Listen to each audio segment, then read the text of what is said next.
Good afternoon, everybody.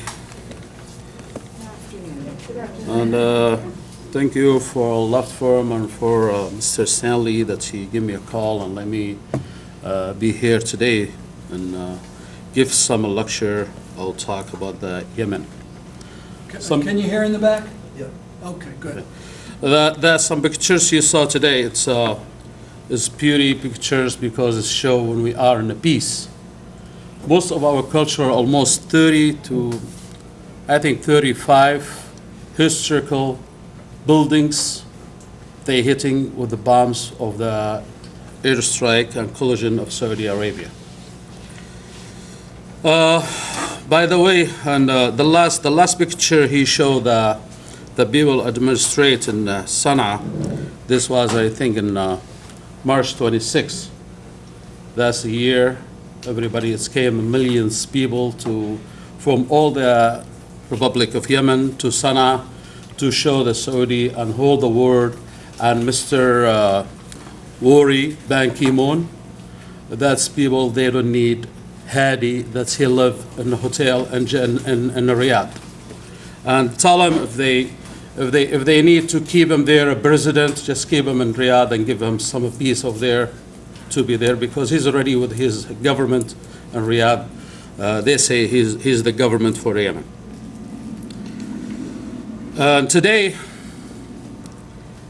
is the 26th anniversary of the Yemen unity between South and North.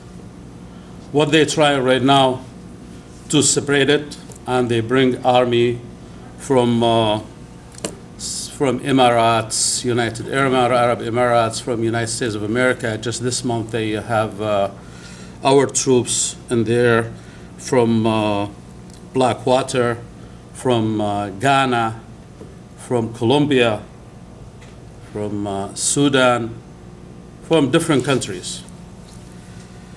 And I just want to send from here a heartfelt congratulations to all my land, motherland, and to the people of Yemen because of this day.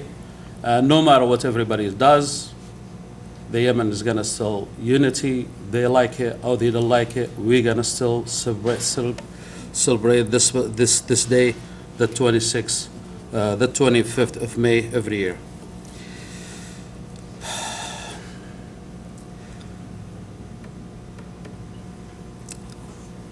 People, please allow me before I speak about the current states in the war and peace negotiation that are taking place in Kuwait to address some historical facts that have led us to where we are today.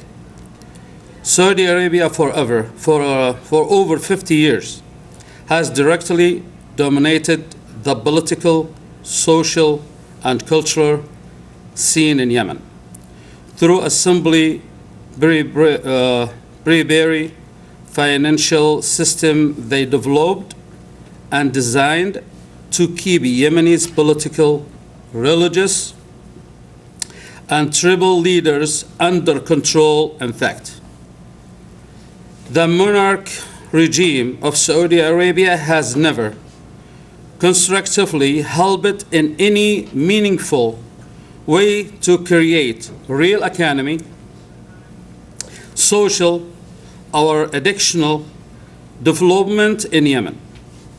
In the early and mid-90s, when tourism was at its peak and the Saudi regime was the most targeted for all various terrorists,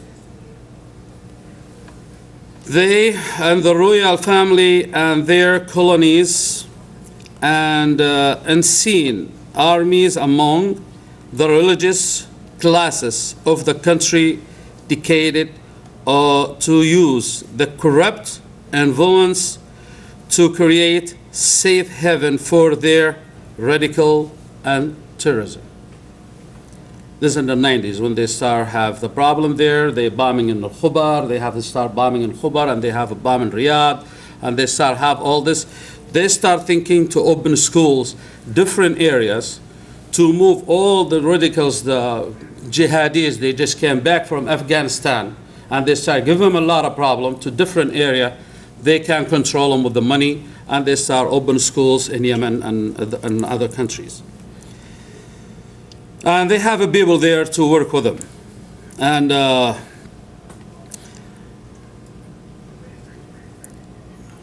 classes of the country decide to use the corruption influence to create a safe haven for their radical and terrorist movement in Yemen. They set up training camps and religious schools that help radicals, thousands of jihadis from around the world. These are the fact, idea, and gentle and fact idea. And the best known secret that the United States and the rest of the world doesn't want to be knowledge about this. They know, but they don't want to knowledge and talk about it. Some of these camps started and were constructed in many southern provinces and the northern area of Yemen, particularly Sa'da, where is the Houthis. And by the way, the Houthis is not the name of the family. The Houthis is a village in Sa'da, and the family, like Hussein al-Houthi, Abdul Malik al-Houthi, all these Houthis, they are from it. The leader of the Houthi right now, they are from the Houth, and they give him the name of the village. That's what we have in Yemen. Sometimes if you are from a village or area, they give you the name, the last name, just to make you know what's the Houthi is.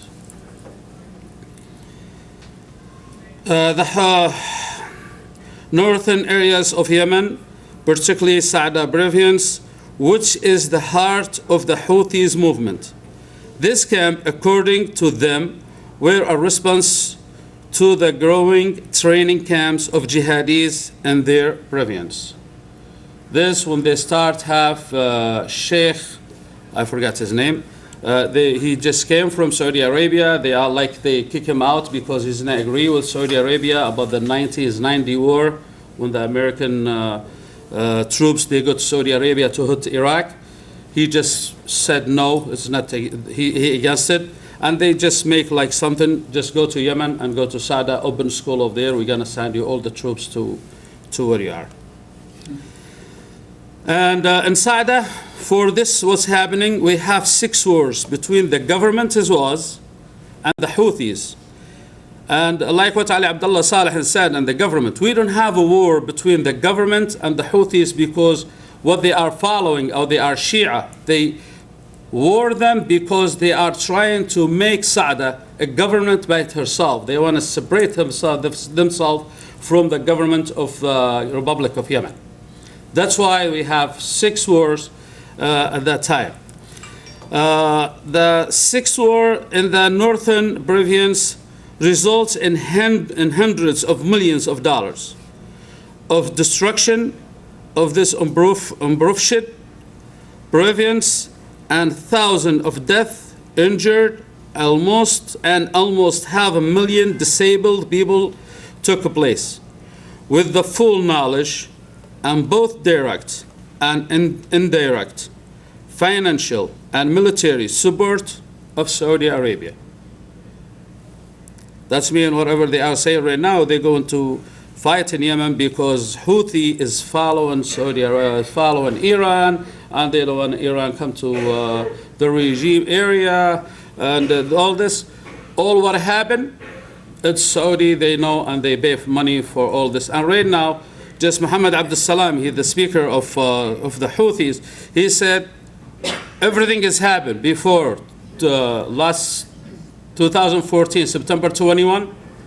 It's all under Saudi Arabia and the United Nations eyes, and they know what's going on, even when they took over the President Hadi.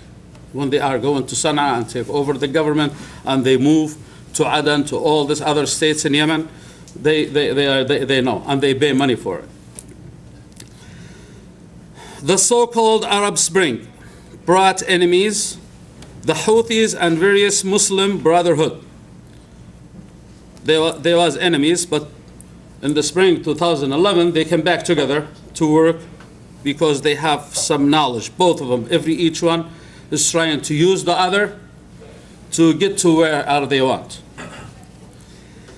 And various Muslim Brotherhood groups of Islam, which followed political Islam, together to work hand in hand to destabilize the country and mobilize the people against the government that had enormous political, social, economic issues, but nevertheless, it was a function government with the strong army and leadership.